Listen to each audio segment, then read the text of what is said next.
Everybody, what's going on? I hope you guys are having a good day. My name is Dr. Boyce Watkins. Welcome to drboycetv.com, the home for intelligent Black people. Today, I want to talk about something that I just saw. I saw this headline, which is on my Instagram, and it has to do with Snoop Dogg and this. Apparently, people are paying big money for digital real estate now. There's a story. I'm gonna share. Let me share the. Actually, it's an NFT. So let me share the screen here. And so everybody can see it. And let me know if you heard anything about this. But it says here, this is on, I don't know what, I got to find out what website it is, but it says NFT buyers drop 1.23 million on digital land next to Snoop Dogg's virtual mansion. So how many of you saw this? Give me a yes or no in the chat if you saw where Snoop Dogg has this virtual property and apparently people are paying big money to live next door to Snoop Dogg in the metaverse. And so to talk about this, I wanted to bring in Miss Teddy Ewing from the Black Crypto Club. How you doing today, Teddy? I'm excellent. Thank you for having me. I'm glad. I can't wait to talk about this. I got so many ideas. Yeah. So let's just jump right into it then. So you and I talked earlier about this whole development that Snoop Dogg, that apparently people paid over $1 million, not for real property, not for real land, but literally for virtual real estate right next to Snoop Dogg's virtual mansion. What are your thoughts on this? Like this sounds a little weird to me. What do you think? I think that crypto is a little new and it's a little weird. So I think that the NFT sale it was 3 plots of land, all for a little over 400K. So there's a lot of things going on. A couple layers are Snoop Dogg partnered with Sandbox, where his digital land is, back in September. And they said once he partnered with them, they were doing a marketing campaign to try to sell the land adjacent to him. Directly adjacent is premium locations, and then even in his neighborhood, his digital neighborhood, as regular real estate. And they did this via direct sale and via auction. So what I really think happened here is the total that went for over $1 million. I don't know if it was all legit. I mean, you have to think that this is a money-making a venture, right? This is a money-making venture, and people want the Snoop Dogg thing to sell. They want the Budweiser deals to go through. They want all of these marketing schemes to go through so that people like us who do invest in crypto want to get into it, want to make money, want to have land in the metaverse, get that FOMO, fear of missing out, and we jump into the sandbox as well. So whether it's real or Memorex, as my mom says, if it's fake or real, I don't know, but the blockchain says 3 people did buy 3 plots of land for $1.23 million. So as an investor in crypto, I'm interested, I care. And since people have FOMO, I might want to get some land on the sandbox too, because I want to sell them the land that they feel like they're missing out on. Interesting. Okay, so given that Snoop Dogg, has this virtual land, this virtual mansion, I'm gonna try to find a picture of the virtual mansion, which I think is pretty hilarious. I'll tell you this. When I think about NFTs and I see what's going on and all the hype around NFTs, I smell a lot of things. I smell money laundering happening where, assets, because that's what happens when people are laundering money, is they overpay for things, right, in order to clean the money out. And also I pick up on hype, like promotion, perhaps through the music industry. I talked to Jamar Dot Montgomery the other day, and he basically, and maybe I'd like to have Doc on at some point so he can kind of break this down, but he was sort of making the argument that the music industry, if you look behind these ugly NFTs that are selling for millions of dollars, that you'll see music industry hands in those NFTs, right? So here's the game I'm breaking down for you guys that are listening. So if I go to Teddy and I say, okay, Teddy has a new line of T-shirts. That's a cool gray shirt you're wearing, Teddy. And I say, let's get Teddy's T-shirts off the ground. So I'm gonna buy your shirt for $1 million, right? And then maybe I get the money back. Maybe you're doing business with me, and you're gonna buy my watch for $1 million, right? So it's a clean wash of a transaction, really. But it's a headline. It's a headline. Teddy shirts sell for $1 million. Well, that creates value in the mindset of the consumer, right? They're going to say, "Whoa, these things must have value because for a lot of assets, the value is what you perceive it to be. And That's so it. I feel like it's a game. I feel like I'm not paying. Look, I'll just say this straight up. Ain't no way on earth I would ever pay any. I think maybe to live next door to Snoop in the metaverse, I might pay like $20. What do you think? I mean, what do And you you think? will not get a plot of land in the Sandbox for no $20. I'm gonna tell you that now. But No. Yeah. would you spend $1,000 on a plot of land if you know somebody else is gonna spend 2 or 3,000 the next week? Yes. Yes. That's what, and that's all this is. That's what I'm picking up on. It's the big. Yeah, They call that the bigger fool theory, right? That exactly. if you can find a bigger fool than you, like I'm gonna buy it for 1.23 million because I think a bigger fool is gonna pay 1.8 million because not everybody understands what's going on in this game. So okay, so with that said, have you bought any land in the metaverse yet? Do you have any You digital know real what? I estate? haven't, because Decentraland, which kind of came out before Sandbox, they elevated their prices really quickly. So it kind of got too steep for my comfort. And then Sandbox, now that they've done this, is going to do the same thing. So I'm just going to have to sit it out until the bear cycle, and then I may see how much things cost then. Because the beauty of crypto is it's like a market cycle. Everything may be high 1 minute, wait a few months, maybe a year, things will settle out. So there is a lot of money to be made in the Sandbox in various ways. With the Sandbox Alpha that was just released on the 29th of November, it's an actual gaming space. So that's going to blow up. Like, I definitely invested in Sand, the cryptocurrency. But as far as buying the virtual land, when I think I can sell it for more, then I'll think about it. But right now, it's a little bit inflated for my taste. All right, everybody. I'm speaking with Miss Teddy Ewing.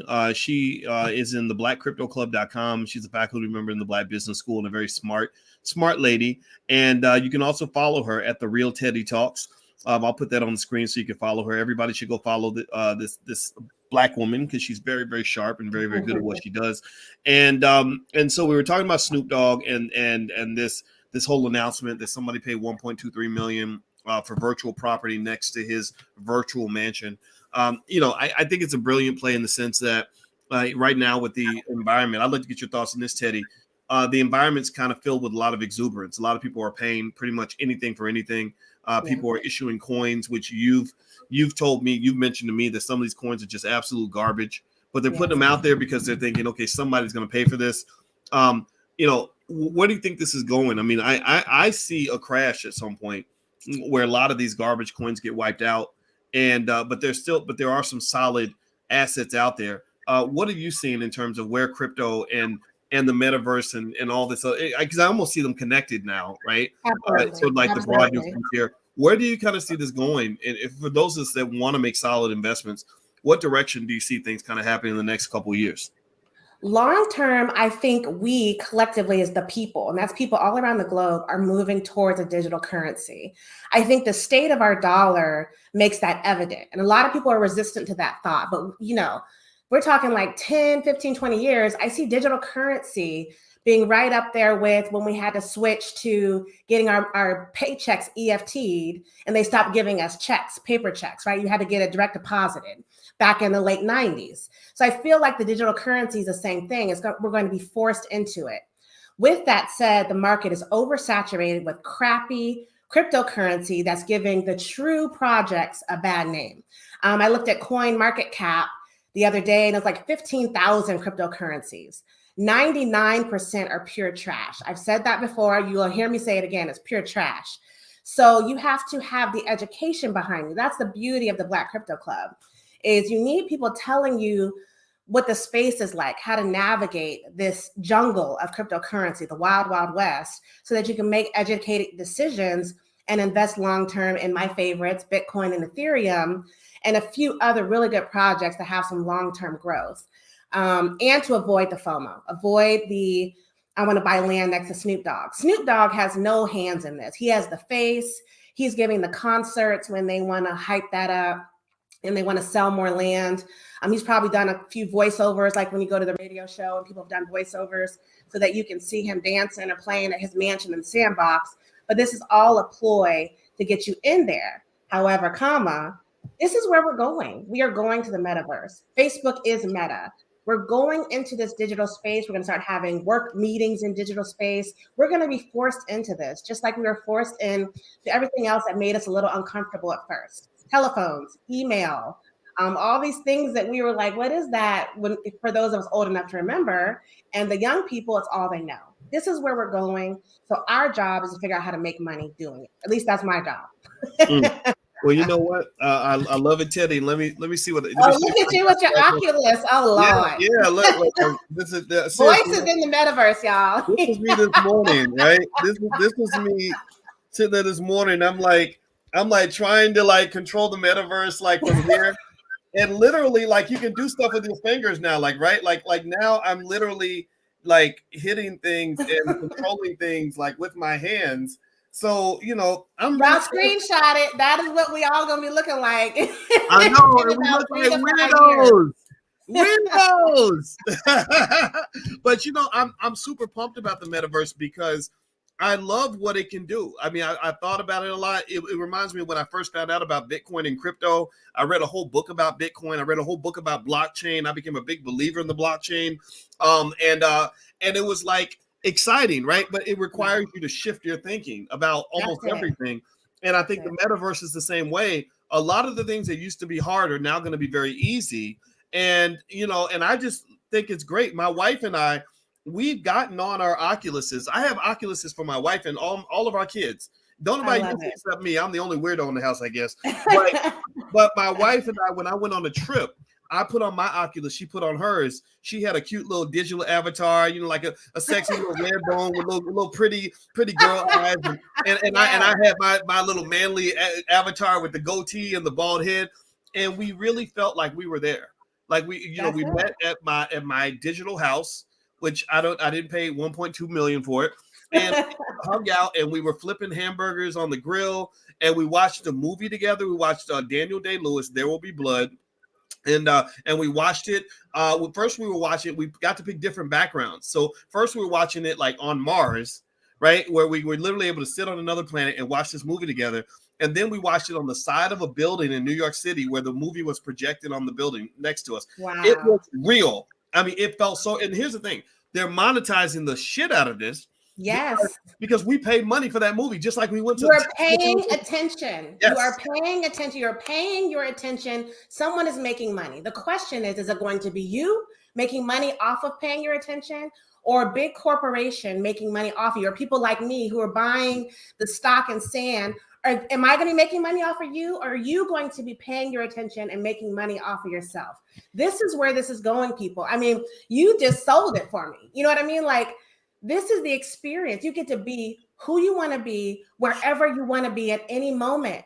If y'all can't get behind that, I don't know. Like, you can be who you want to be, wherever you want to be at any point in time. That is a quadrillion-dollar idea.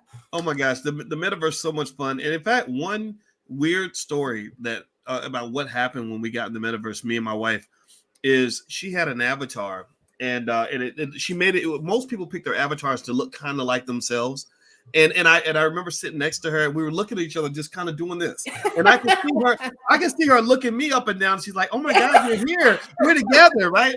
And check this out. So in one little room, we went to a party, and it was on the roof of a building. And people had weird avatars. Some people were like aliens, and there'd be like a big gorilla and whatever, and you could fly around, and there was music. We could hear music. It's like being at the club. Do. And they were playing like a movie on a big wall next to us.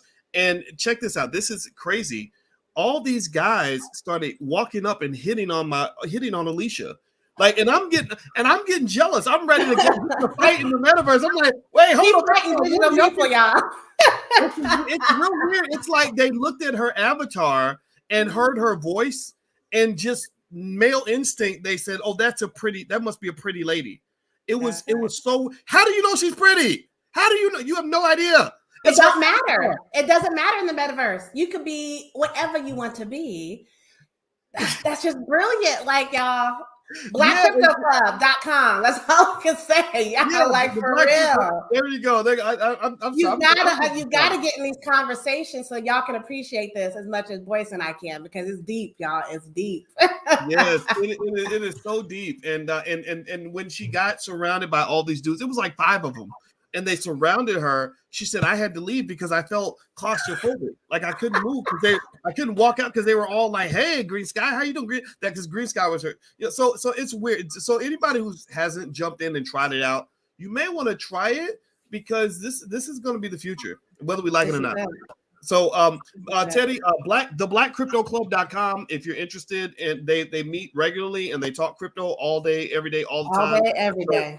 And Teddy Ewing, the real Teddy Talks. I'm gonna put her up on full screen so y'all can see her information on the screen. So Teddy's a little awkward, but there we go. So the real Teddy Talks. I want y'all to see that. Follow Teddy on social media, and me, I'm Dr. Boyce Watkins. Great to see everybody. God bless you. Have a great day. Thank you again, Teddy. It's wonderful to see you as well. I love it. Talk to you later. Have a good one. All right. Bye-bye. Bye.